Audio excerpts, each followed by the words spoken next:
It's Power 106, Brown Bag Mornings. Buenos dias. Good morning to you. And you, y tú también. It is so cool to have this guest with us today. Oh my gosh, I'm stuttering already. Maria Valenzuela, the daughter of Fernando Valenzuela. Thank you so much. Hey. Welcome to the show.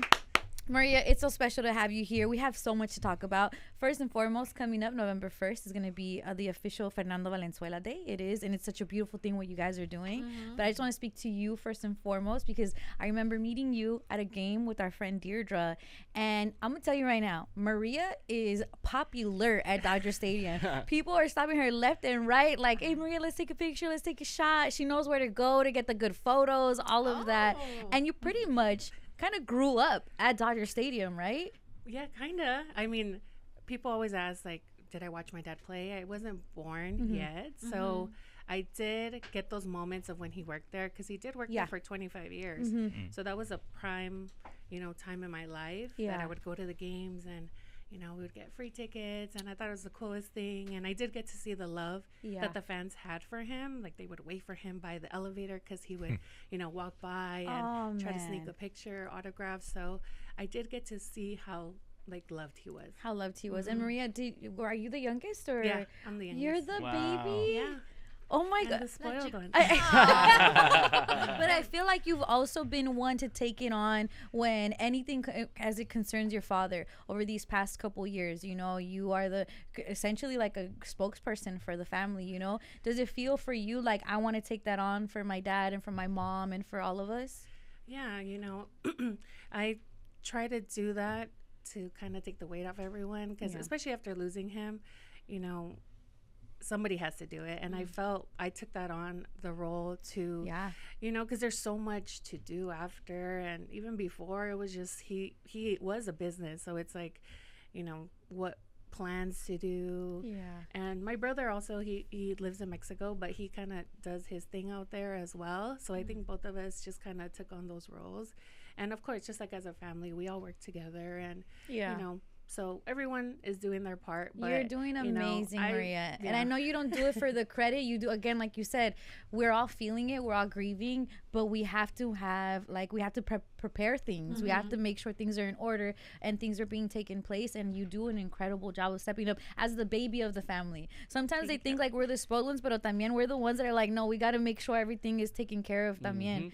I want to take you back to last year because it was even a moment here on Power, Maria, where we all got the news of the passing of your father and we didn't know what to do. Like, how are we gonna get on the radio tomorrow and we're here hee ha ha, like you look like this or you're dressed like this, or we just clown each other. Yeah. And that day we kind of made a decision like, why don't we just grieve on air and let's bring mariachis. And it was amazing the moment that we had like as a city to kind of come together and feel that love. But then you guys are doing something too to help people also who want to connect with you and who also want to take part in the celebration of your dad. Yeah, totally. And I actually do remember that moment. I was, talking to my family about it, that I didn't, like the next morning, I didn't want to turn on the news. I didn't want to turn on TV. I didn't want to turn on social media. My phone was just blowing up. So actually the first thing I did see was the little tribute you guys did and the mariachi singing, which kind of inspired, like the mariachis was singing the song that was actually sung at my dad's funeral. Oh, wow. Yeah. And Juan Carlos from Tercer Cielo, he actually performed it. Wow. But it was because I saw it on Power 106. And you know what's crazy, Maria? I didn't know that song till that day. Yeah, me too. And we know the songs. songs. Was sad. It was so sad. Right. We know like the songs to sing. Like I know Amor Eterno gets sung and it's kind of the go-to. But I don't know who requested it in here. I believe the mariachi mariachi did. And my dad had even called me crying and like, mija, that song they sang at his older sister who passed away last year too, at her funeral. And I haven't seen my dad cry but probably 2 other times in his life, and they were really hard times. So to see that, it was just a moment, And again, I thank you so much. I had the honor of attending the memorial service for your dad, and seeing the strength of all of you is beyond amazing. Yeah. Now, I mean, we talk about, we've all lost someone, but you know, to lose someone so publicly and to kind of have to step up and show your face when you don't want to. You just want to be in bed crying or whatever, however you grieve. So having to not only, you know, do that and then having to go to the World Series last year and attend the first game 2 days after my dad passed. So that was also just like a moment that people don't put into perspective because of, you know, just how powerful that moment was, and to have my family there for him. You know, we didn't want to go, honestly. Yeah, you wanted to be. I did not enjoy the game at all. I bet. Yeah. And even just like the memorial that the Dodgers put together for Fernando, and I remember just throughout the whole World Series, like, Fernando's here. You know, they put his number by the plate and all of that. I guess it's an obligation almost. It's stuff we spend hella money on. Like, this fool, he looked at us and he's like, dude, the Zelle that I have to look at right now, because he paid a lot of money for the tickets. They lost yesterday, but you did, right, Con? Thanks. You're welcome. See? But like, understanding you're there, and it's like, to everyone else it's and to you it's like, ay, estoy doliendo. I'm still hurting inside. And that was the most watched World Series. And to have, you know, to look back at videos and see my mom on TV crying and us standing there, and I have Otani over here and Aaron Judge, and I didn't even get to enjoy it. In that moment, I don't even remember that moment. I was like, oh my God. Because any other time it'd be like, ooh, Judge, look at that. Look at that. What a man. Que hombre. Maria, what is happening November 1st? So November 1st, my family really wanted to come together. It's the official Fernando Valenzuela Day. I went to Sacramento. ACR 12 was passed, which only happens once or twice a year, actually. So for them to want to push that and make an official day in California was really special. So this is the first day. So we just wanted to give back to the community. I feel like the only way to honor my dad is to give back to the communities that supported him. And that's pretty much what we set out to do last year, losing him right before the holidays. My mom was like, I don't want to do anything. And then she's like, you know what? Let's do a turkey drive. Let's give back to the community. And it's almost fulfilling for us. And ever since then, I've kind of took on, that's been like a passion of mine, just to continue to do that and find ways to give back to everyone. And I think it'll be a special day. You know, we're going to have music, mariachi, and food, and just coming together. People are going to share stories and poems and memories. And, you know, I get stopped all the time with memories and stories, and everyone has a story to tell me. So I'm excited to hear what everyone has to say. Yeah, everyone has their Fernando Valenzuela moment, or even if they didn't get to see him play, like you mentioned, meeting him at the park, because he was so friendly, and he was the guy that would stop to take the photo, you know. Nunca se puso como, he was super humble about it, you know. But I do have a question for you as regards of like being his daughter. Like, I'm sure like as many of those, you know, Dodger player Fernando Valenzuela, we know him like that. You know him as dad. You know, do you have a moment where you're like, that's my moment with my dad? You know, everyone always asks me, like, what is it like? And I'm like, I don't know. He's my dad. Like, you know, I'm like, I don't know. But, you know, I think he was the same person at home, and he was the same person to his fans. And it's nice to the person that people tell me about him, and I'm like, oh, I didn't know that. But they know him just as well as I did, because he always was the same person. He never faked it. He was just himself, and I think that's why people related to him so much. And not to mention, like, he was just somebody at that time that people could look up to on TV. There was nobody that looked like his background. He brought Mexicans to the ravine. Exactly. He got them to really root for Fernando.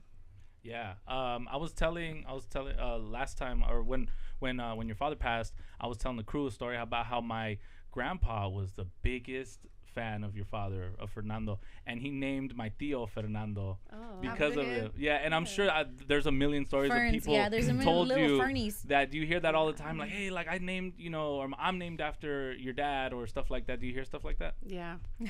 A lot. Their dog or their son or even my mom. Like, people were, like, someone told me the other day, and they're, you know, and I thought to myself, I'm like, yeah, like my mom had a big role in his career, and you know, my mom knew that was his job. Like she stayed home. She took care of the kids. She didn't go on road trips. She didn't move when he got traded. She stayed in LA. That was like our home. She really wanted him to be focused. And part of the reason why he was successful because he was able to have, you know, a good she held life. it down. Yeah. She was like, you do what you need to. I'm going to be here. Understand and kind of the sacrifice of that for her. That she had, and you guys may lose out on moments with Pops, but it's kind of bigger than you at some point. It's a real tough call to make, but she made it, and now you guys see kind of what you're living, what that means, you know? We're talking about the East LA remix, the Dodgers remix that will.i.am did, and I had seen a photo of you with Natalia Bryant.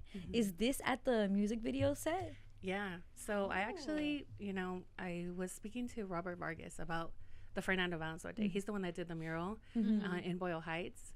And, you know, we were talking about the event. I was like, who should I invite? Or who else is there that can come? And he's like, you should reach out to Taboo. Like, he's from Boyle Heights. He's, you know, always out in the community. Yeah. And I was like, okay, sure. Like, I'll reach out. If he doesn't respond, okay. 1 minute later, he responds to me. He's like, I'm honored. Yes, I'm there. And That's so cool. Wow. Yeah, and I was just so like, cool. oh my God, like, okay. And then he's like, can you repost this video? I'm like, sure, of course. And then from there, like a week probably passed by, and he's like, do you want to come to my video shoot? And I was like, sure. I was So like, cool. yeah. Like, but honestly, I didn't like say yes right away just Of because course. it was the day of the 1 year anniversary of my dad's passing. Wow. It was actually that same day. The day of the video shoot. Yeah. So I kind of thought about it, and I was like, I know, and I had plans with my family to go to just a mass and be together as a family. And he's like, yeah, like, you know, it's early in the morning. It will be quick. It's just a cameo. And I'm like, okay, you know what? Like, okay.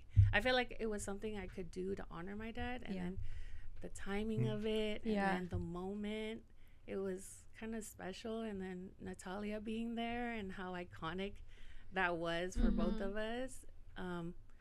You know, she's kind of younger, so I don't know if she knew like how iconic the moment was. But for me, I was like, because, you know, I was a fan of Kobe as well. So, you know, just how it all aligned. Yeah. It's kind of like one of those things that my dad has done for me, where he just like, you know, He connected it. Special. Yeah. Like, just I feel like for he my little kinda bit, helped it. what is my chiquita, like my baby.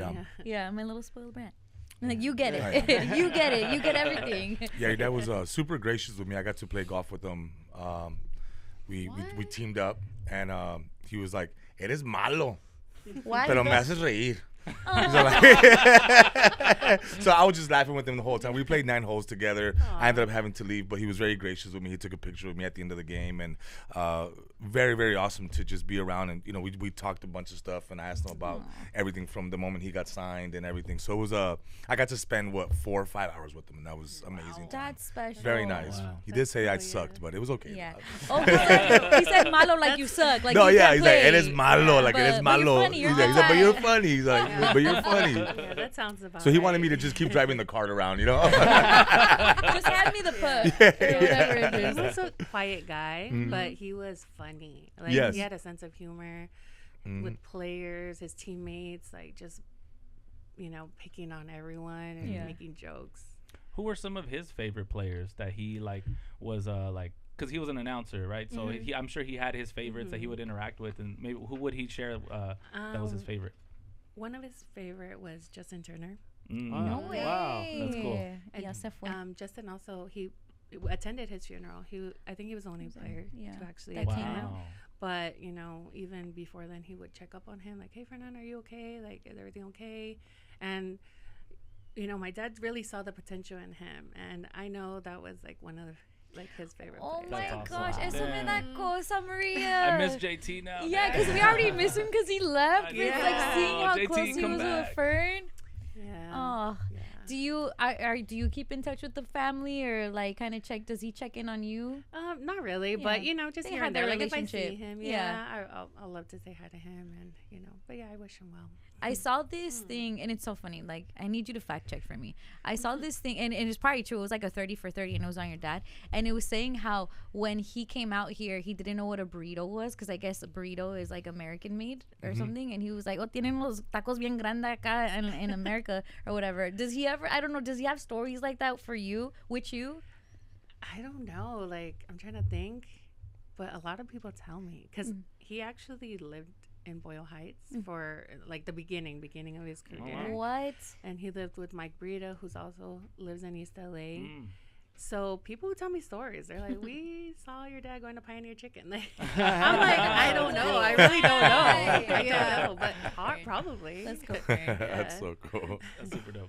No, it's so awesome to be able to honor your dad and have you on here. I want you to know, like, legit, it doesn't have to be like anything like what are you doing? Like, what is Maria up to? I'm sure sometimes it's tough to kind of you're always gonna be your father's daughter, but even like with Natalia, it's almost tough. I'm sure you don't want to disconnect, but it's tough to be like, I'm also Maria Valenzuela, right? Yeah. What are your goals, and what would you like to do, Maria?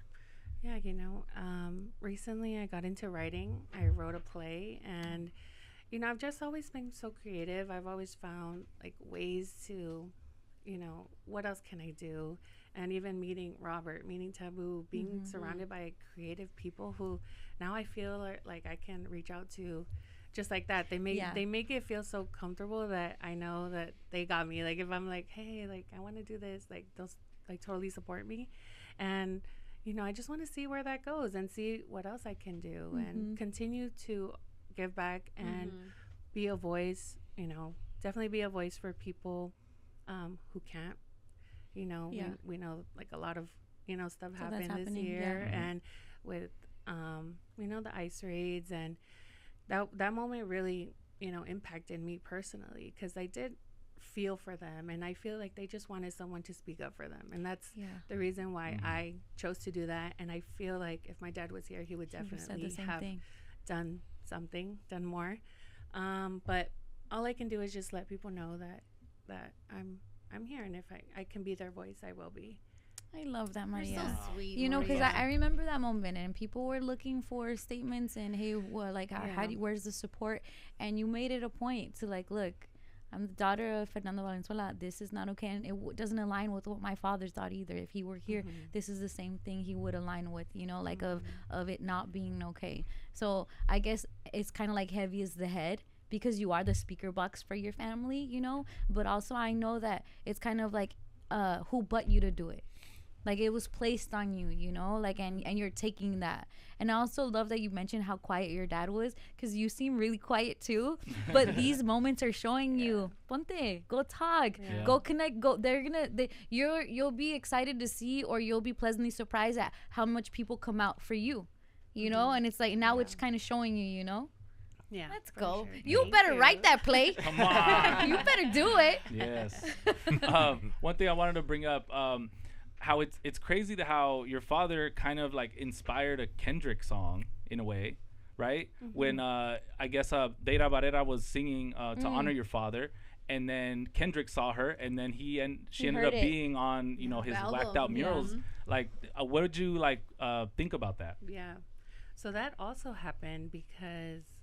So they were doing a tribute at Dodger Stadium, that World Series game. And I spoke to, I think Julian Torres, and he was going to sing. And I asked him, I was like, hey, can you sing the song, Yo Te Extrañaré, for my mom? Because she ended up loving the song. Oh, my gosh. It became like, just like a song that like anyone can relate to, losing someone. And so he was like, yeah, let me see. And then they got Deira Barrera to sing that song at the World Series game.